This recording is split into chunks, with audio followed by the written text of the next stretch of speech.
అందరికీ నమస్కారం అండి. నేను పుష్పలత.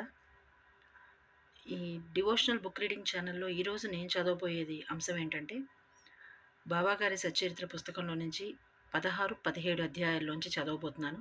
అది కూడా ఒక భక్తుడు బాబాగారి దగ్గరికి బ్రహ్మజ్ఞానం కావాలి అనే ఒక మిషతో వస్తాడు.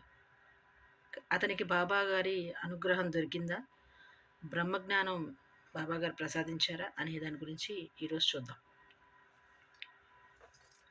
గత అధ్యాయాల్లో బాబాగారి భక్తుడైన చోల్కర్ అతడు ఎలాగైతే అతని మొక్కుని తీర్చుకున్నాడో, అతను తాగే తేనీరులో చక్కెర మానేసి దాంతో కూడబెట్టిన డబ్బుతో బాబాగారికి పూలమాల, టెంకాయ భక్తులందరికీ ప్రసాదం ఎలాగైతే పంచాడో అందులో కొంత ప్రేమ ఉండింది. అందులో కొంత భక్తి ఉంది. అదేవిధంగా బాబాగారు ఎలాంటి వాళ్ళ దగ్గర దక్షిణ పుచ్చుకుంటారంటే, ఎలాంటి అహంకారం గానీ లేని వాళ్ళ దగ్గర నుంచి బాబాగారు దక్షిణ పుచ్చుకుంటారు. అది కూడా ఇవ్వాలి అనే మీమాంస ముందు వాళ్ళ మనసులో కలగాలి. బాబాగారికి దక్షిణ కానీ, బాబాగారి భక్తులకి ఏదైనా చెయ్యాలనే కోరిక గానీ ముందు దక్షిణ చెల్లించాలనుకునే వాళ్ళకి కలగాలి. వాళ్ళంతట వాళ్ళుగా ఇచ్చిన వారి దగ్గర నుంచి మాత్రమే తీసుకుంటారు. ఇచ్చే స్తోమత, అర్హత ఉండి కూడా ఇవ్వడానికి ఇష్టపడని వారి నుంచి కానీ, అహంకార పూరితంగా ఉండే వాళ్ళ దగ్గర నుంచి కానీ ఎలాంటి దక్షిణ కానీ పుచ్చుకోరు. ఎందుకంటే మనందరము భగవంతుడి ముందు భిక్షగాళ్ళం లాంటి వాళ్ళం. ఎందుకంటే ఆయన సర్వాంతర్యామి, అందరికీ అన్నీ ప్రసాదించే స్వామి. మనము ఆయన దగ్గర కోరికలని కానీ, మన బాహ్యమైన కోరికలు, ప్రాపంచిక కోరికలు కానీ ఆయన దగ్గర నెరవేర్చుకోవాలి అని అనుకునే ఒక భిక్షగాళ్ళ మాదిరి లాంటి వాళ్ళం. అలాంటి ఒక వ్యక్తి బాబాగారి దగ్గరికి బ్రహ్మజ్ఞానం కోసం వెడితే ఎలా ఉంటుందనేది ఈరోజు ఇక్కడ అంశం. బాబాగారి భక్తుడైన ఒక అతను బాబాగారి దగ్గరికి వెళ్తాడు. ఎలాగంటే కొందరి భక్తుల ద్వారా బాబాగారు బ్రహ్మజ్ఞానం అనేది బోధిస్తారు ప్రసాదిస్తారు అనే ఒక విషయం తెలుసుకొని వెనువెంటనే వెళ్ళిన వాళ్ళకి బ్రహ్మజ్ఞానాన్ని ప్రసాదిస్తారు అనే ఒక ఆశ కొద్దీ అతను వెళ్తాడు. అతడు చాలా ధనికుడు. అలాగే ఎవరికి దాన ధర్మాలు చేసే గుణం లేనటువంటి వాడు. అలాగే అన్ని రకాల సకల సౌభాగ్యాలని అనుభవిస్తున్న ఒక వ్యక్తి. ఎన్ని అనుభవిస్తున్నా ఇంకా శాంతి అనేది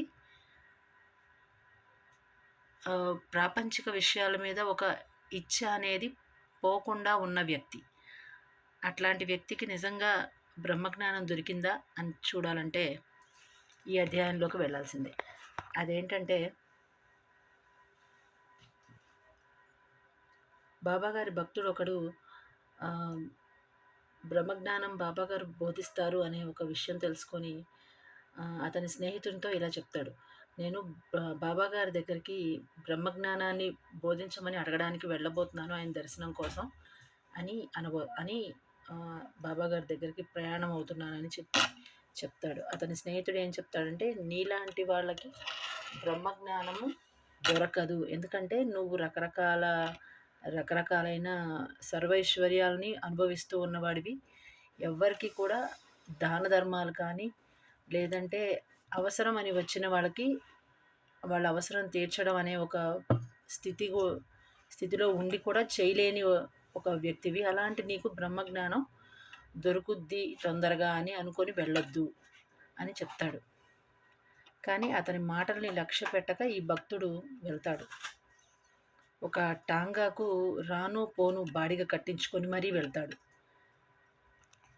అలా వెళ్ళి బాబాగారి ఉండే షిరిడీలో మసీదు ముందు ఆపుకొని లోపలికి వెళ్ళి బాబాగారి దర్శనం చేసుకుంటాడు. ఆ తర్వాత వెళ్ళి కూర్చొని బాబాగారితో నమస్కారం అది చేసి ఆశీర్వాదం పుచ్చుకున్న తర్వాత కూర్చొని ఇలా అడుగుతాడు, బాబా నేను మీ దగ్గరికి బ్రహ్మజ్ఞానం బోధిస్తారనే ఒక ఆశ కొద్దీ వచ్చాను. మీ దగ్గరకు వచ్చిన వాళ్ళకి ఎలాంటి ఆలస్యం చేయకుండా మీరు బ్రహ్మజ్ఞానం బోధిస్తారని విన్నాను, అందుకే వచ్చాను.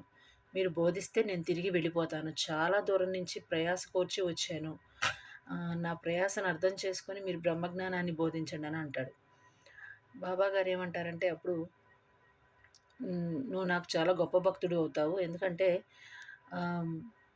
ఇప్పటివరకు నా దగ్గరకు వచ్చే ప్రతి భక్తులు కూడాను ప్రాపంచిక విషయాల గురించి, వాళ్ళ కోరికలు తీర్చుకునే విషయం గురించి వచ్చిన వాళ్ళే, కానీ నీలాగా బ్రహ్మజ్ఞానం గురించి, బ్రహ్మజ్ఞానం బోధించమని వచ్చిన వారు చాలా తక్కువ. సో నువ్వు నాకు గొప్ప భక్తుడు అవుతావని అంటారు. ఈలోపు నువ్వు కూర్చొని చూస్తుండే ఇక్కడ జరిగేదంతా అని చెప్పి ఆయన ఒక చిన్న పని చేయబోతారు. ఇది కూడా బ్రహ్మజ్ఞానంలో భాగమే, నువ్వు గమనిస్తూ ఉండు అని చెప్తారు అతనికి. ఒక చిన్న పిల్లవాడిని పిలిచి ఆయనకు తెలిసిన ఒక వ్యక్తి దగ్గర నుంచి ఒక 5 రూపాయలు చేబదులు తీసుకొని రమ్మని చెప్తారు. చెప్తే ఆ పిల్లవాడు అలాగే వెళ్తాడు. వెళ్ళి ఒక 2-3 నిమిషాల్లోనే వచ్చేస్తాడు.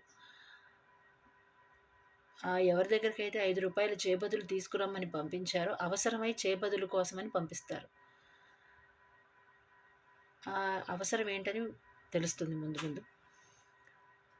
ఆ పిల్లవాడు వచ్చేసి, బాబా అతను లేరు, ఇంట్లో లేరని చెప్పారు ఇంట్లో వాళ్ళు అని చెప్పగానే, సరే ఇంకొక వ్యక్తి దగ్గరికి వెళ్ళి ఇంత ఒక 5 రూపాయలు తీసుకుని రా అని చెప్తారు. ఆ పిల్లవాడు ఇంతకంటే ముందే వచ్చేస్తాడు. 2 నిమిషాల కన్నా ముందే వచ్చి, ఇక్కడ కూడా అతను లేడు, 5 రూపాయలు దొరకలేదు అని చెప్తాడు. చెప్పినప్పుడు 5 రూపాయలంటే ఈ సకల ఐశ్వర్యాలు అనుభవించే వ్యక్తికి 5 రూపాయలు తీసివ్వడం పెద్ద విషయం కాదు. 5 రూపాయలు సైతం ఎందుకు పంపిస్తున్నారు అనేది తెలుసుకోవాల్సిన అవసరం లేదు. అతని దగ్గర 5 రూపాయలు అనేది చాలా చిన్న మొత్తం. అది తీసి ఇదిగోండి మీ అవసరం ఏంటో చూడండి అని చెప్పి తీసి ఇచ్చే స్థితిలో అతను లేడు. అలాంటి వాడికి బ్రహ్మజ్ఞానం కోసం రావడం అంటే, బ్రహ్మజ్ఞానం అనేది ఇహంలో ఉండే అన్ని రకాల ప్రాపంచిక విషయాలు మొత్తాన్ని అనుభవించేసిన వాళ్ళు అయి ఉండాలి. లేదు ఎంతో అంతో దాన ధర్మాలు అవసరమని వచ్చిన వాళ్ళ అవసరం తీర్చగలిగే స్థితిలో, స్తోమతలో ఉన్నప్పుడు వాళ్ళ అవసరాన్ని తీర్చిన తరువాత వచ్చే ఘట్టం ఈ బ్రహ్మజ్ఞానం అనేది అర్హులవుతారు పొందడానికి. కనీసం 5 రూపాయల మొత్తాన్ని ఏ అవసరమో తెలుసుకోవలసిన పని కూడా లేకుండా ఎవరి దగ్గరికైతే బ్రహ్మజ్ఞానం కోసం వచ్చారో ఆయనకి ఇవ్వడానికి, ఇతనికి జేబులో నుంచి 5 రూపాయలు తీసి ఇవ్వలేకపోయిన వ్యక్తికి బ్రహ్మజ్ఞానం ఎలా దొరుకుతుంది? దొరకదు కదా. అలాగే బ్రహ్మజ్ఞానం దొరకాలి అంటే కొన్ని విషయాలు తెలిసి ఉండాలి. అదేంటంటే కొన్ని విషయాలు అదుపులో ఉండాలి.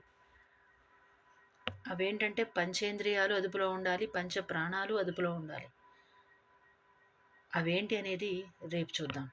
ఇంతటితో ఈరోజు అయిపోయిందండి. నమస్కారం.